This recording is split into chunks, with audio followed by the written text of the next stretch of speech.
अच्छे परिणाम आएंगे। लेकिन इस समय उन परिणामों की तरफ हमारा ध्यान नहीं है। हमारा ध्यान है चुनाव की तरफ नहीं है, कोरोना को कंट्रोल करने की तरफ। शिवराज सिंह की जुबान पर आखिर आ ही गया सच, बातों ही बातों में मुंह से निकल ही गई सच्चाई।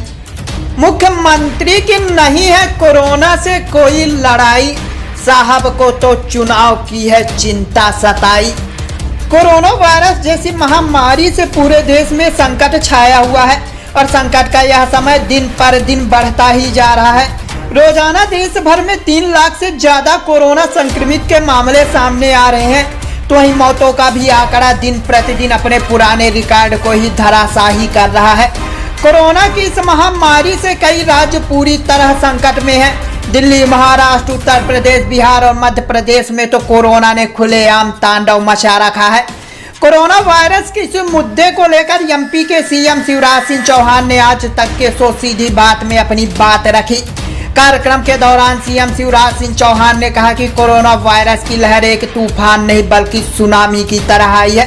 लेकिन बातों ही बातों में उनके मुंह से एक सच और भी निकल गया कि वे कोरोना से प्रदेश में होने वाली तबाही को लेकर कितने संवेदनशील है। उन्होंने सीधी बात में अपनी बात रखते हुए कहा, कोरोना की जगह इस समय उनका पूरा ध्यान चुनाव पर है। मतलब साफ है, मामा शिवराज जी लाशों के ढेर पर पांव रखकर अपनी मंजिल को पाना चाहते हैं। जनता के दुख दर्द को रौंद कर सरकार चलाना चाहते हैं।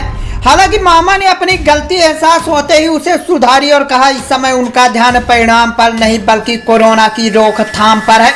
अब इसको लेकर मध्य प्रदेश कांग्रेस ने बीजेपी पर चौतरफा से वार किया है। मध्य प्रदेश कांग्रेस ने ट्वीट करते हुए लिखा, बीजेपी का सच जुबान पर आया, हमारा ध्यान है चुनाव की तरफ। शिवराज जी, आपने सच ही कहा। यदि आपका ध्यान चुनाव की तरफ नहीं होता तो ऑक्सीजन, इंजेक्शन और अस्पताल की तरफ होता। शिवराज का जंगल राज। वहीं यदि हम मध्य प्रदेश में कोरोना वायरस के मामलों पर नजर डालें तो शनिवार को इस महामारी के संक्रमण से 80 और लोगों की मौत हो गई। इस बीच 14,170 नए मरीज सामने आए। नए रोगी और इससे मरने वालों का यह एक दिन का अब तक का सबसे बड़ा आंकड़ा है। मध्य प्रदेश स्वास्थ्य विभाग के एक अधिकारी ने बताया कि शनिवार को प्रदेश में 80 कोविड-19 मरीजों की मौत हुई।